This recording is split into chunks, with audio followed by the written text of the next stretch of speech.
একটা সময় মুকুল রায় খুবই চর্চিত ছিলেন পশ্চিমবাংলার রাজনীতিতে, কন্ট্রিবিউশনও আছে। টিএমসিকে দাঁড় করানোর জন্য তার বিরাট বড় যোগদান আছে। বিজেপিতে উনি সার্ভিস দিয়েছেন, কেন একজন বড় রাজনীতিবিদ পশ্চিমবাংলার চলে গেছেন, খুব কষ্ট পেয়েছেন, অনেকদিন ধরে অসুস্থ ছিলেন।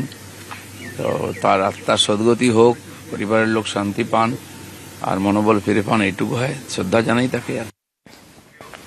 এক্স হ্যান্ডেলে শোক প্রকাশ শুভেন্দু অধিকারীর, আত্মার শান্তি কামনা করেছেন তিনি। এক্স হ্যান্ডেলে পোস্ট শুভেন্দু অধিকারীর, এক্স হ্যান্ডেলে পোস্ট করেছেন কুণাল ঘোষ।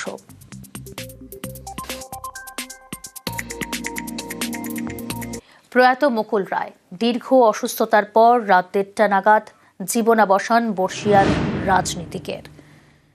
72 বছরে বিদায় বঙ্গ রাজনীতির এক সময়ের চাণক্যর। দীর্ঘ অসুস্থ ছিলেন, দীর্ঘদিন ধরেই তিনি হাসপাতালে চিকিৎসাধীন ছিলেন। দীর্ঘ অসুস্থতার পর রাত 1:30 নাগাদ জীবনাবসান বর্ষিয়ান রাজনীতিকের। রৌনক রয়েছে আমার সঙ্গে। রৌনক, হাসপাতালের তরফ থেকে কি জানানো হলো, ঠিক কি হয়েছিল মুকুল রায়?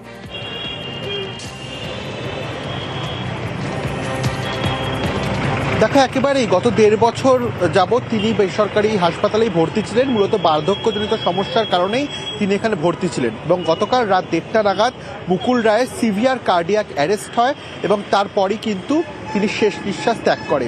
ইতিমধ্যেই তার ছেলে শুভ্রাংশু রায় তিনি হাসপাতালে এসেছেন। এখান থেকে তার দেহ 12টার সময় নিয়ে যাওয়া হবে বিধানসভায় এবং বিধানসভা থেকে নিয়ে যাওয়া হবে কাঁচরাপাড়াতে।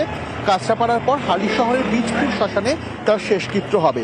এক সময় যাকে চাণক্য বলা হতো, তারই গতকাল রাত 1:30 নাগাদ জীবনাবসান ঘটল এবং ইতিমধ্যে তৃণমূলের যারা শীর্ষ নেতৃত্ব তারা শুভ্রাংশু রায়ের সঙ্গে যোগাযোগ করেছেন এবং হাসপাতাল সূত্রে জানা যাচ্ছে যে দীর্ঘ 1.5 বছর প্রায় 598 দিন যাবৎ তিনি এখানেই ভর্তি ছিলেন। মূলত সুগার থেকে শুরু করে বার্ধক্যজনিত যে সমস্যা, সেই সমস্যায় দীর্ঘদিন ধরে তিনি ভুগছিলেন এবং গতকাল ঠিক 1:28 নাগাদ তার সিভিয়ার কার্ডিয়াক অ্যারেস্ট হয় এবং যার কারণেই কিন্তু শেষ নিঃশ্বাস ত্যাগ করে মুকুল রায়। বেশ,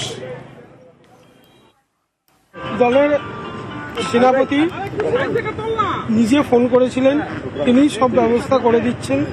দলের সবাই খোঁজ নিচ্ছে এবং সবচেয়ে বড় কথা, কর্মীরা প্রচুর ফোন করছে, সিনিয়র লিডাররা অনেকেই ফোন করছে। এখান থেকে অ্যাসেম্বলিতে নিয়ে যাব, অ্যাসেম্বলি থেকে নিয়ে কাঁচাপাড়ার বাড়িতে যাব, তারপরে এখান থেকে হালিশহর ইমার্শন ঘাটে। মুকুল রায়ের প্রয়াণে শোক প্রকাশ রাজনৈতিক মহলে।